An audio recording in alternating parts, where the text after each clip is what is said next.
आप देख रहे हैं CIN और सुबह के 8 बज रहे हैं और हमारे साथ प्रतिदिन की भांति आज मौजूद हैं देश के बड़े राजनीतिक जानकार राजनीतिक विश्लेषक सुनील पांडे सर। पटना का राजनीतिक तापमान थोड़ी देर में भारी होने वाला है। 18 से 20 दल विपक्षी दल पटना में पाटलिपुत्रा की धरती पर नरेंद्र मोदी को हराने की रणनीति को लेकर पहुंच चुके हैं। नीतीश कुमार के नेतृत्व में कुछ घंटे बाद बैठक शुरू होगा। सर 30 वर्षों से ज़्यादा समय तक अपने पत्रकारिता में अपनी सेवा दी है सर, क्या आपको लगता है सर कल पटना से बदलाव का जो मुहर लगने वाला है इस पर क्या होगा? मोदी को हरा दिया जाएगा फाइनली 24 में? आज तो बैठक होगी नीतीश के सरकारी आवास परिसर में ही, जो सूचना है जो तय है, लेकिन कल से ही दमखम जो आप सड़कों पर देख रहे हैं, खास करके कांग्रेस पूरे पटना को पाट दिया है। एयरपोर्ट से आप यदि इनकम टैक्स तक आते हो सड़क से, उसके आगे मुझे जाने का मौका नहीं मिला, मैं कल की बात कर रहा हूँ जी। तो पूरी तरह से पटना कांग्रेसमय हो चुकी है। ये आप कह सकते हैं कि कांग्रेस यहाँ पोस्टरबाजी में अन्य दलों की अपेक्षा लीड लिए हुए हैं। जी। कम पोस्टरों पर जदयू या आरजेडी या देश की दूसरी पार्टियां जो यहाँ पार्टिसिपेट कर रही हैं बैठक में, वो दिख रही हैं। जी। सामूहिक बैनर नहीं है। ये जितने 20-21 दल या 18 दल जो भी दावा किया जा रहा है, जी सर, यदि बैठक में है तो इनकी सामूहिक सबों को मिलाकर कोई एक बैनर बना हो, ऐसा बैनर हमने नहीं देखा है। हो सकता है कहीं लगा हो, तो ये बहुत अच्छा संकेत नहीं है। जी। कल ही ममता दीदी आ गई हैं, लालू जी से उनकी मुलाकात हुई है, नीतीश जी से भी भेंट होगी। क्या रणनीति रहेगी इस पर बातचीत, लबोलुबाब सब तय। आपने ममता बनर्जी का नाम लिया तो ममता बनर्जी ने सर कल इशारा कर दिया कि 1+1, क्या इस पे सहमति बन सकती है? आप नहीं, हम पूरी बात रख रहे हैं आपको कि ममता ही नहीं, कई लोग हैं जो अपनी उपलब्धियों और अपनी भविष्य की नीतियों को लेकर एक दूसरे से टकरा सकते हैं। मेरा मानना है कि यह एकता के लिए विपक्षी एकता की बात नहीं होगी। यहाँ विपक्षी जितने दल जुटे हैं, इनके अंदर अंतर विरोध क्या है, अंतर विरोध को कैसे समाप्त कर सकते हैं, या कितना अधिक अंतर विरोध का उभार हो सकता है, ये देखने को मिलेगा। जो मुझे जानकारी है रिस्ट्रिक्टेड मीडिया एंट्री है, तो बातें हो सकती है बहुत छन छन के बाहर आए, लेकिन सबसे बड़ा सवाल ये है कि अरविंद केजरीवाल का एक अलग एजेंडा है, ममता दीदी का कुछ अलग एजेंडा है। अरविंद का कहना है सर कि पहला एजेंडा में फर्स्ट अध्यादेश होना चाहिए मोदी सरकार के विरुद्ध में, उस पर समर्थन चाहिए कांग्रेस से। हाँ बिल्कुल बिल्कुल। कई और मुद्दे हैं, जैसे पंजाब और दिल्ली जहाँ की सत्ता पर वहाँ की पार्टी बैठी है, अरविंद केजरीवाल की पार्टी, वो कांग्रेस को ही तोड़कर या कांग्रेस की ही जमीन पर अपनी नींव खड़ी की है, भवन खड़ी की है, सरकार रूपी भवन को। तो वो कैसे कांग्रेस को मना पाएगी, और दूसरे दल आप और कांग्रेस को कैसे एक आम प्लेटफॉर्म पर लाने की कोशिश करेंगे, बड़ा सवाल है। आप इस बात का स्मरण रखें कि ऐसी बैठक यदि पटना में हो रही है तो इसका एकमात्र श्रेय लालू प्रसाद यादव को जाता है, क्योंकि इसके पहले वाली बैठक पीछे सर वही सब कोऑर्डिनेट बिल्कुल कोऑर्डिनेट वही कर रहे हैं। बातों की महत्ता नहीं है, जहां तक सूत्र बता रहे हैं सर। हाँ, कोई सुनने को तैयार नहीं है नीतीश, वो फेल हो चुका है जी। 12 को जो पहली बैठक थी उसमें नहीं आने की बात आई, या कोई कारण अनअवॉइडेबल रीजन जो अपरिहार्य कारणों से रद्द किया गया, उसके पीछे बड़ी वजह थी, और वो स्थगित होने के बाद लालू जी ने कमान संभाला, और ये बैठक केवल और केवल लालू जी के रणनीति का हिस्सा है। क्योंकि लालू जी अभी भी जितने ये दल आ रहे हैं, अभी भी सबसे भारी नेता हैं वो, और लोगों को ये लगता है कि निजी रूप से अब इनका कोई स्वार्थ ऐसा नहीं है कि अब ये प्रधानमंत्री बने। राष्ट्रीय स्तर पर इन्हें कुछ और पाने की इच्छा नहीं है। बेटा इनका बेटे की जरूरत हो सकती है, लेकिन वो बिहार से बाहर की आकांक्षा नहीं रख सकते हैं।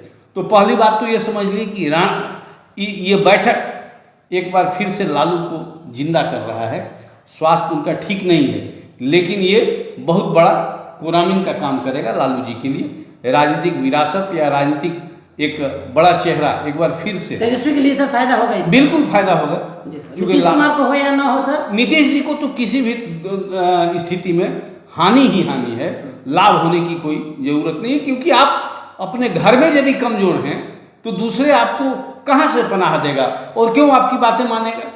आपकी लोकसभा में क्या संभावित जीत, विधानसभा में आप तीसरे स्तर के पार्टी हैं, तो जाहिर है आपकी राजनीतिक जो हुकूमत है, जो आपकी ताकत है, उसी के आधार पर आप दूसरे के साथ बार्गेन कर सकते हैं। दूसरी, मायावती नहीं आ रही है। मायावती का कल का ट्वीट जो है कि मुख में राम बगल में छुरी, जी, तो ये सारी बातें, और मायावती को आप क्यों इग्नोर कर सकते हैं भाई? दलित का अभी भी सबसे बड़ा चेहरा है। AIM को भी सर ओवैसी तो एक क्षेत्र में है, लेकिन हिंदी पट्टी की बात यदि साउथ के कई नेता नहीं आएंगे, लेकिन आप मायावती को कैसे इग्नोर कर सकते हैं?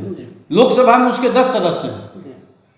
आरजेडी या जदयू से अभी भी, या अखिलेश से मजबूत पार्टी है। आप अखिलेश के लिए पलक पावने बिछाए हुए हैं। मायावती का क्या हुआ? दलित के सवाल पर आप क्या जवाब देंगे देश के मतदाताओं को?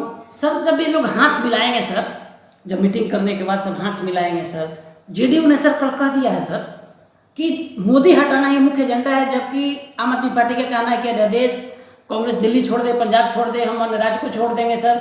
तो सर इन सब विषयों पर क्या हमारे दर्शक सुबह 8 बजे सर बता दें आप जरा जल्दी से सर कि कैसे? नहीं, देखिए, इस पूरे बैठक से यदि एक बात जो निकल के आएगी, मोदी को हटा दें, मोदी जबरदस्ती वहाँ थोड़ी बैठ गया है। जी सर, वोटर ये तय करते हैं, देश के मतदाता तय करते हैं। तो ये तो बेवकूफ़ी वाली बात है। नारा गढ़ना उनका अधिकार है, नारा गढ़ा जा सकता है, गढ़ रहे हैं और गढ़ने के सिवा और कुछ कर नहीं सकते हैं।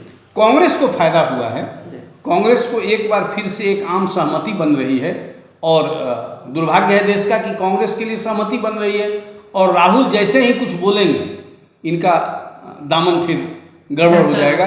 लेकिन कर्नाटक और हिमाचल में जो चुनावी जीत मिली है कांग्रेस का, और उसके बाद जो इनका मनोबल बढ़ा है, ये उसके मनोबल को और पुख्ता करेगा। पटना की बैठक, आज की पटना की बैठक कांग्रेस को लाभ देगा, इसमें दो राय नहीं। लेकिन सबसे ज्यादा लाभ सर लालू प्रसाद यादव को होगा। सर आपने हमारे दर्शकों को बता दिया किससे ज्यादा लाभ तेजस्वी यादव को होने जा रहा है। देखिए, दोनों एक क्षेत्रीय पार्टी है, एक राष्ट्रीय पार्टी है। राष्ट्रीय स्तर का लाभ कांग्रेस को मिलेगी।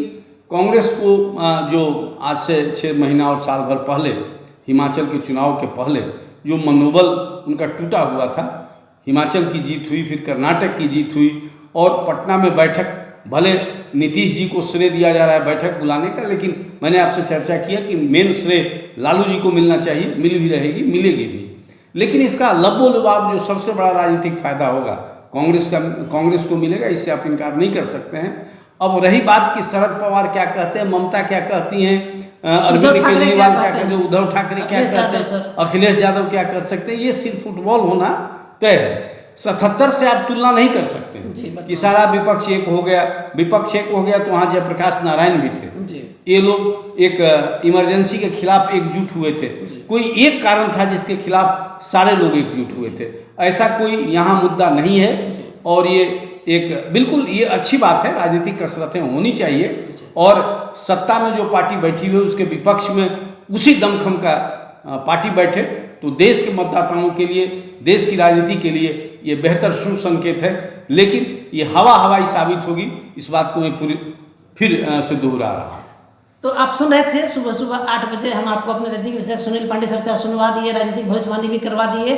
आज जो पॉलिटिकल मैच पटना में हो रहा है, इसके man of the match CIM के डिजिटल प्लेटफॉर्म पे हम लोग पहले ही घोषित कर दे रहे हैं कि लालू प्रसाद यादव हैं, और सेकंड विनर कांग्रेस पार्टी रहेगी। नीतीश कुमार को 0 मिलने वाला है सर ने, और जो अभी जेडीयू को डिफेंड करना पड़ा, अरविंद केजरीवाल को समझाना पड़ा कल के बैठक के लेकर, तो ये सारी चीज़ देखने के बाद यही साफ हुआ।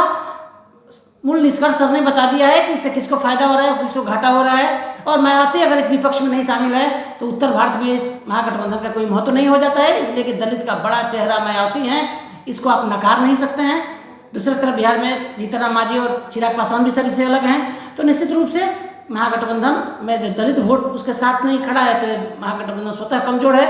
इसके विनर लालू प्रसाद यादव हैं। CIM पे सुबह 8 बजे ही आपको बता दे रहे हैं। राजनीतिक भविष्यवाणी सर ने कर दी है हमारे सहयोगी शनि के साथ कौशलेंद्र पटना से। Right message, right communication, country inside news.